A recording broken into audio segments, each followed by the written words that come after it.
Welcome back. Now we will study about multispectral classification. Multispectral classification is classification of satellite data or digital data using spectral values or spectral characteristics. Now going by the definition, we have assigning each pixel in a remotely sensed image a label describing real world object. Means the pixels that are present in an image, we assign them. Suppose these pixels, if these pertain to forest, we assign all of them, or a computer assigns all of them a value describing that these are all these pixels pertain to forest, are the forest. This is automatically categorizing all pixels in an image into land cover classes. It uses the spectral information represented by spectral bands and attempts to classify the information. Now you have all the bands, band 1, band 2 and band 3. It uses the information in all the spectral bands to classify this image into different land use, land cover classes, and the output you get is the classified map, which you can see here. Now you had the satellite image having different bands.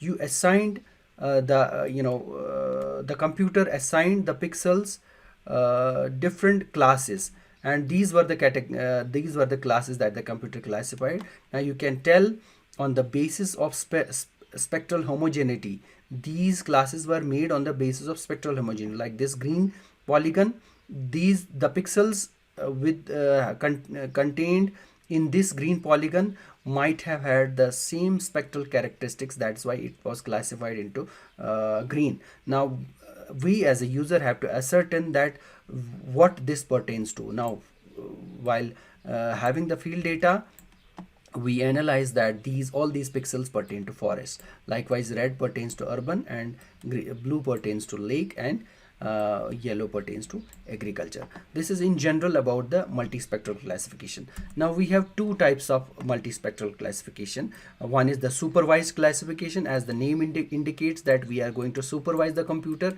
in making this classification. Here we classify pixels of unknown identity. It uses multivariate statistical technique, and the parameters that are calculated for known samples.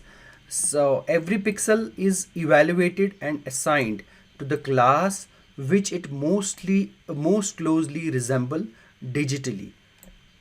Now what we are going to do is here, that if we have a digital image or a satellite image, we collect some data from the field, and we come to know that this pixel, this pixel, this pixel and this pixel, all these pixels belong to forest. Likewise, this pixel belongs to water, this pixel belongs to agriculture. So we have a few samples which we have taken from the field as representative samples. On the basis of those samples,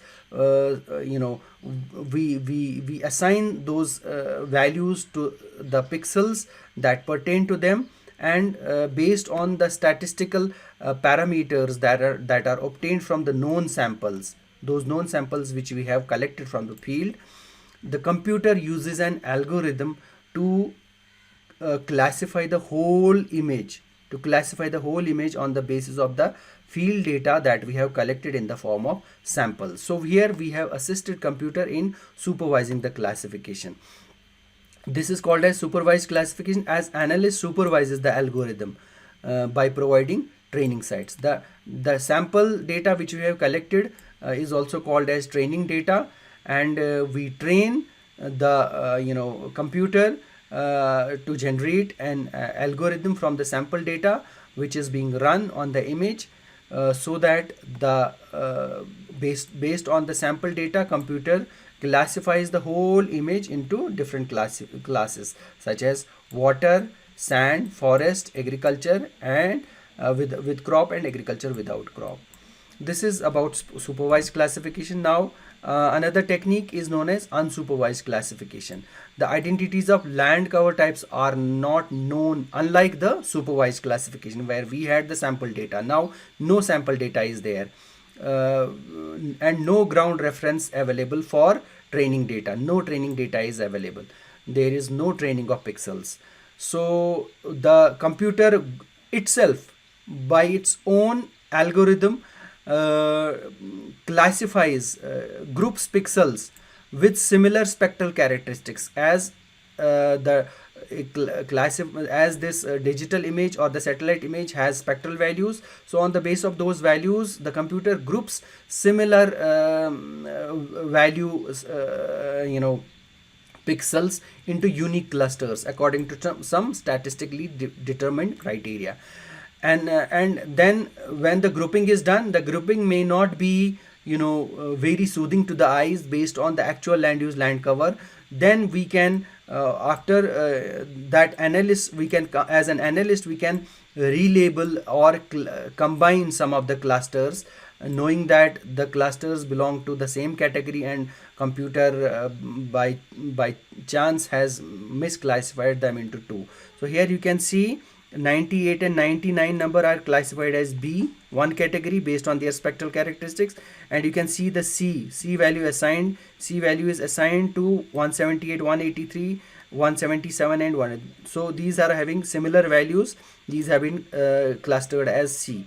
Now clustered as B, you can see these three and these two in 90s have been classified clustered as C. This is the way the classification of unsupervised is done for classification of any land use land cover. And this is the kind of output that we get from the unsupervised classification, whereas this is class 1, class 2, class 3, class 4 and class 5.